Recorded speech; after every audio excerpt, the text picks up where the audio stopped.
से हमारे sense organs की एक लिमिटेशन है, लॉजिक की भी लिमिटेशन है। तो उस लिमिटेशन के अंदर जितनी चीज़ें आती हैं, यानी आप अपने लॉजिक और अक्ल से जितनी चीज़ों को जान सकते हैं जिनमें एग्जिस्टेंस ऑफ गॉड भी है, तो वहाँ तो हम लॉजिक का इस्तेमाल करेंगे। लेकिन जब हम ऐसी चीज़ों के मुताल्लिक़ हमसे सवाल किया जाए जहाँ हम ना अपने सेंस ऑर्गन्स के ज़रिए उसे जान सकते हैं, ना अपने लॉजिक के ज़रिए जान सकते हैं, तो अब हमें तीसरा सोर्स ऑफ नॉलेज इख्तियार करना पड़ेगा। और वो तीसरा सोर्स ऑफ नॉलेज गॉड की रेवलेशन है, जो अपने ख़ास बंदों के ऊपर वो भेजता है।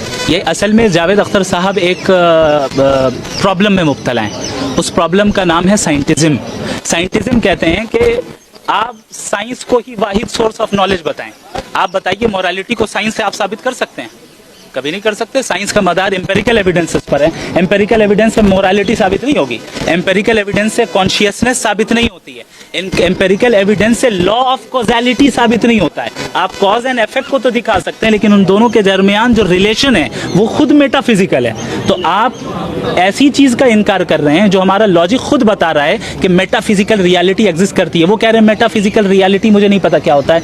मैं नहीं समझ सकता कि इस उम्र में आने के बाद मेटाफिजिकल मतलब कोई नहीं समझता। सर, भविष्य में ऐसी डिबेट की और संभावना है? देखें, ये एक बहुत बड़ी खूबी है। मैं जावेद साहब को भी अप्रिशिएट करूंगा, उनकी टीम को भी, कि हमारे मुल्क के कैसे हालात हैं आप जानते हैं। इन हालात में प्यार मोहब्बत के साथ बैठकर एकेडमिक अंदाज में डिस्कशन कर लेना, मैं समझता हूँ ये माइलस्टोन है, ये बहुत बड़ा काम हुआ है। और मैं समझता हूँ कि डिफरेंट जो आइडियोलॉजीज़ हैं, सबको लड़ाई करने के बजाय भाई ऐसे ही बैठ के प्यार मोहब्बत से बात कर लो ना, साथ में कॉफ़ी पीते हैं और बात कर लेते हैं। आप अपनी बात साबित करें, हम अपनी बात साबित करें, फिर लेट ऑडियंस डिसाइड, जिसको जो समझ में आए वो करें। जिस दिन ये हम करने लग जाएं इस मुल्क में, याद रखें इस मुल्क में कोई दंगा फसाद नहीं होगा।